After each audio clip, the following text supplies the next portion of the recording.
And in our final segment, we're going to be talking about how feminism has once again shot itself in the foot by putting itself in a position to where it's going to have to shoot itself in the foot to get out of being a true feminist. If you're watching this on YouTube, this is a segment of a podcast. If you're into podcasts, there is links to it down below for iTunes, SoundCloud, you name it, it's down there. And if you enjoy podcasts, go down, click on one of the links, and subscribe to mine. That way I can start getting that big Joe Rogan, Adam Carolla money. Yo, come on, man. All you gotta do is hit subscribe. And if you don't want to do that, welcome to the YouTube channel on this podcast. If you would, look down there to the subscribe button. You see how I have right around 300 subscribers? Gotta change that, man. I need millions of subscribers. So would you please do your part? Hit that subscribe button, man. Hit the bell icon. It feeds the algorithm. I don't know. You have to get over 1,000 subscribers before you can start gleaning some of that money off of YouTube. And then, of course, at which point I will be demonetized and kicked off a platform, and I will have to start a brand new YouTube page. Anyways, only drafting men in war is gender discrimination, according to one federal judge in Texas. So feminism has pushed itself into a position to where now, according to one federal judge, women might be eligible for the draft. Now, the draft hasn't been used in the United States since the early 1970s, I think. Maybe it was cut off in the 1960s, late 1960s. I'm not sure. The Vietnam War is when the last time the draft was used.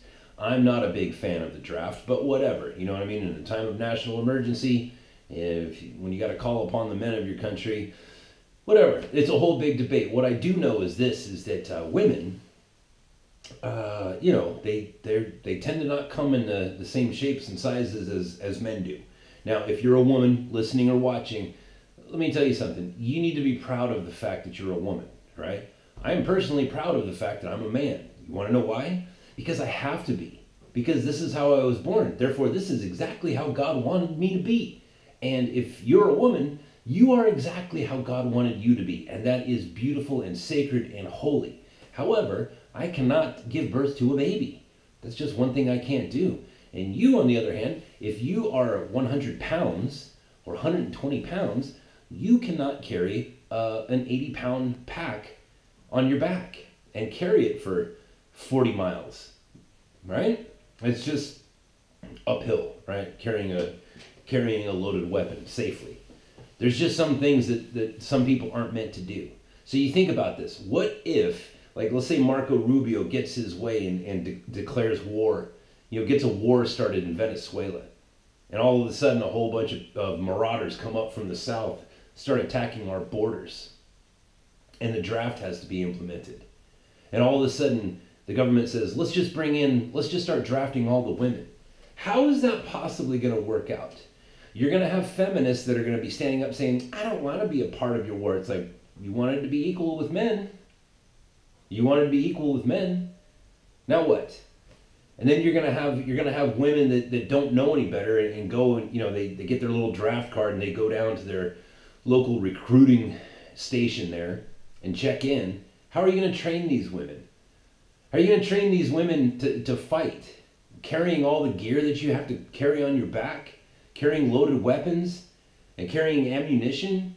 How is that possibly going to work? You're going to have to lower the standards for what women are expected to do. And if you think that the draft is going to work out where all the women are just going to go to the Air Force, no, that's not going to happen. They're going to do it like they always do. Some go to the Marines, some go to the Army, some Navy, some Air Force.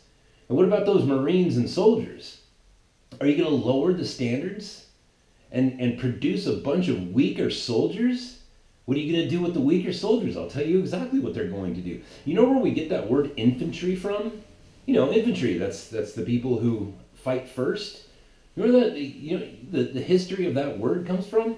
See, in the old days, like hundreds and hundreds of years ago, even thousands of years ago, they used to send the children out first. That's what they would do.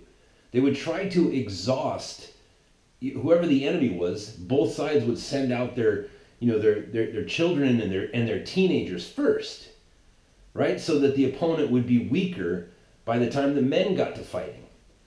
And if all of a sudden you have a bunch of women being involved in the draft, women who have been trained to a lower standard because they cannot physically bear the weight that a man can bear, where do you think those women are going to be sent to?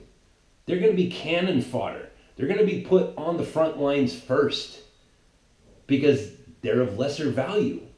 They are of less strategic value. Do you understand this? You feminists, the only way that you're going to get out of this situation that you've gotten into by shooting yourself in the foot is you're literally going to have to shoot yourself in the foot. That's the show for today. God, these feminists, man. There's just no end. It's like, man, think it through. It's like chess, baby. You got to be thinking 3 or 4 or 5 or 6 moves ahead. You're just saying like, oh, I just want to be equal. You want to be equal to men? Why would you want to be equal to us? Do you have any idea how difficult it is to be a man? The kind of difficulties that men face? Women, you have your difficulties, right? Women are the worst when it comes, like when you watch women talk about other women, I look at that, I think like, thank God I'm not a woman. That's just vicious and brutal. The whole bleeding once a month thing, I look at that, it's just like, yeah, I'm pretty happy I'm not a woman. I never have to go through that. But there's things about being a man you know nothing about and is very difficult. You think having mansplaining happen to you is bad? Try having mansplaining happen to you when you're a man. Do you know that when men are in the same workplace and they're all competing for the raise and for the higher title and all that other stuff, men will stomp on the face of other men to climb that ladder.